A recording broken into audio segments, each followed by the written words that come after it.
Good evening, visitors. Welcome to the Australian War Memorial's Last Post ceremony. My name is Emily Hiles, and joining us today from the Royal Australian Navy is Warrant Officer Tanya Dusseldorp. We're honoured to acknowledge Her Excellency Ms. Betty Pavelic, Ambassador of Croatia, accompanied by Ambassador Bettina Kadenbach, NATO Assistant Secretary-General for Political Affairs and Security Policy, and her delegation. We're also honoured to welcome His Excellency General Neong Pat, Permanent Secretary of State, Ministry of National Defence, Cambodia. We'd also warmly welcome members of the Memorial's culturally and linguistically diverse advisory group who are in attendance this evening. We welcome the veterans who have served, those that are still serving, and the families that love and support them. The live stream of this ceremony is made possible by the Returned and Services Leagues of Australia and the RSL and Services Clubs Association. We welcome members who are watching the broadcast of this ceremony across Australia.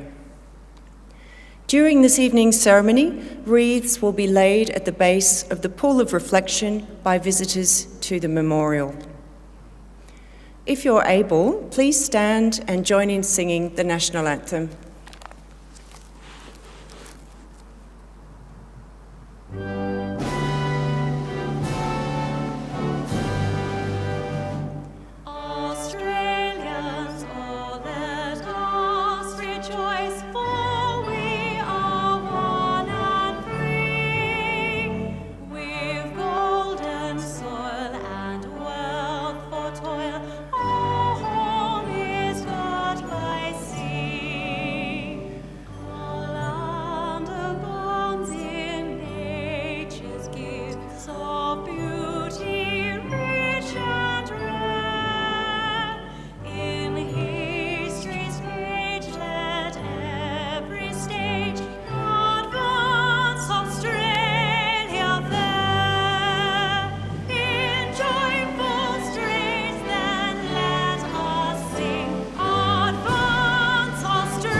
The Australian War Memorial was the vision of Charles Bean, Australia's First World War official historian.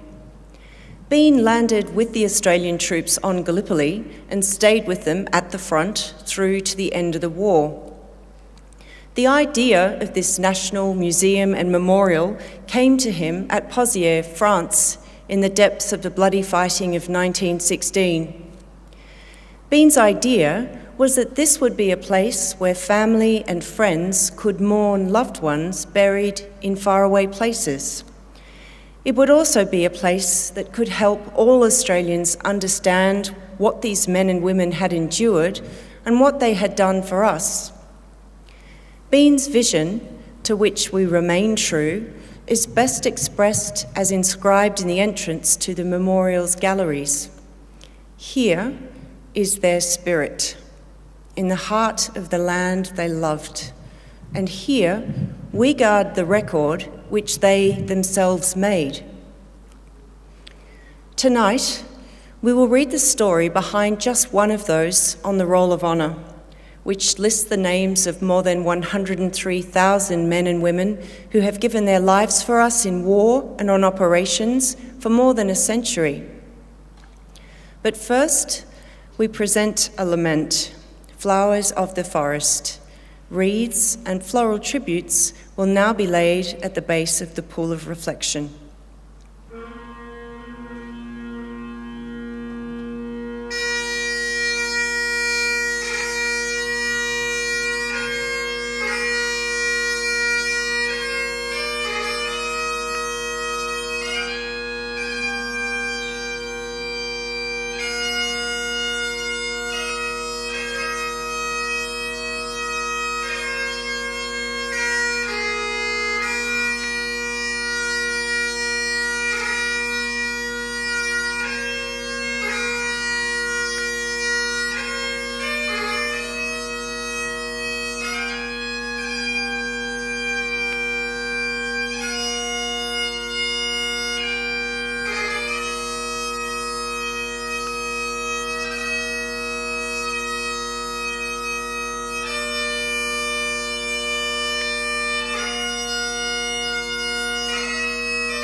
Noel Bird was born in Perth on the 17th of December 1918, the son of Albert and Margaret Bird.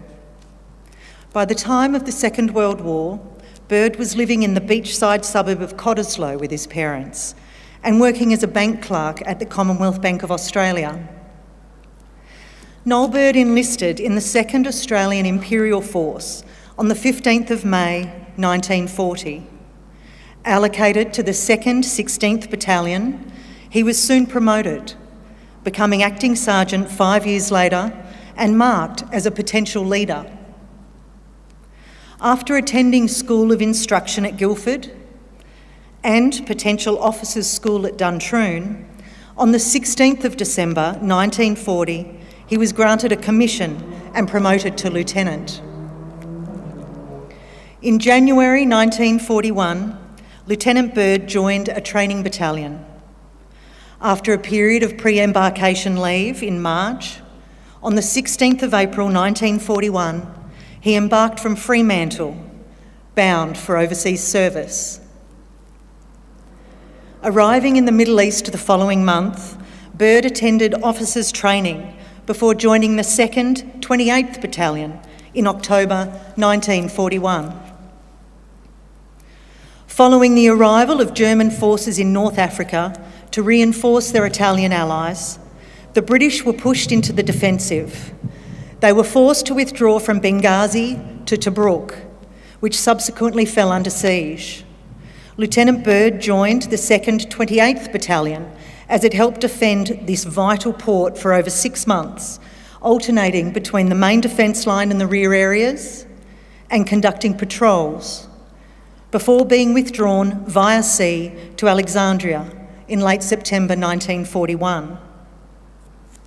Throughout early 1942, the 2nd 28th served in a garrison role in Syria and Lebanon as part of the Allied occupation force. This was interrupted in mid-1942 as German and Italian forces began advancing towards Egypt. By the end of June, Rommel had forced the Allies back deep into Egypt, and the capture of Cairo and the Suez Canal seemed a very real possibility.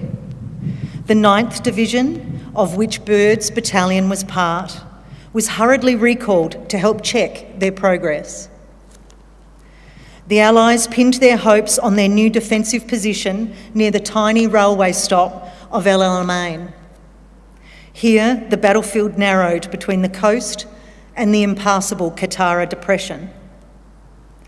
Rommel, wanting to maintain the pressure, made another thrust on the 1st of July, hoping to dislodge the British 8th Army from the Alamein position and thus open the way to Cairo and Suez. The Allies, however, had regrouped sufficiently to repulse the attack and made some counterattacks of their own. Before dawn on the 10th of July, the 9th Division launched an attack on the northern flank and took the high ground around Tel El Isa. This caught Rommel off guard as he had concentrated his forces for his own offensive in the south. The Australians spent the next few days fighting off heavy counterattacks as Rommel redirected much of his forces against them. When the fighting died down at the end of July, the Allies, despite taking severe losses, could take some comfort knowing that they had stopped Rommel's drive into Egypt. Lieutenant Bird, however, would not celebrate. On the 20th of July, Bird led a patrol out along Mahad Ridge, south of the railway line. They made contact with the enemy and Bird was wounded. His men brought him in, but he died of his wounds on the 21st of July. He was 23 years old. Today, his remains lie in El Alamein War Cemetery under the inscription, "Age shall not weary them, nor the years condemn." His name is listed on the Roll of Honour on my left, amongst almost 40,000 Australians who died while serving in the Second World War. His photograph is displayed today beside the pool of reflection. This is one of but many stories of service and sacrifice told here at the Australian War Memorial. We now remember Lieutenant Noel Henry Tasker Bird, who gave his life for us, for our freedoms, and in the hope of a better world.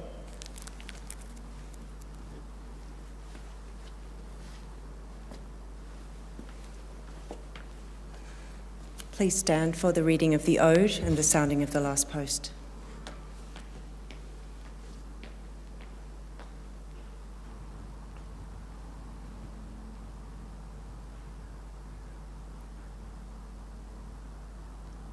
They shall grow not old, as we who are left grow old. Age shall not weary them, nor the years condemn. At the going down of the sun, and in the morning, we will remember them. We will remember them.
Lest we forget.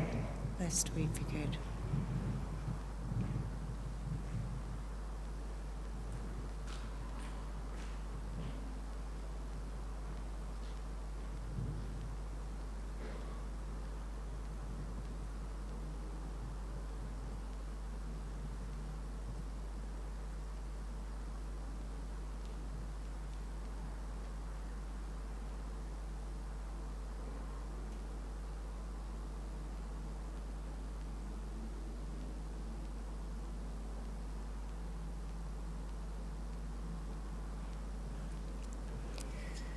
We leave you this evening with the words of the memorial's founder, Charles Bean.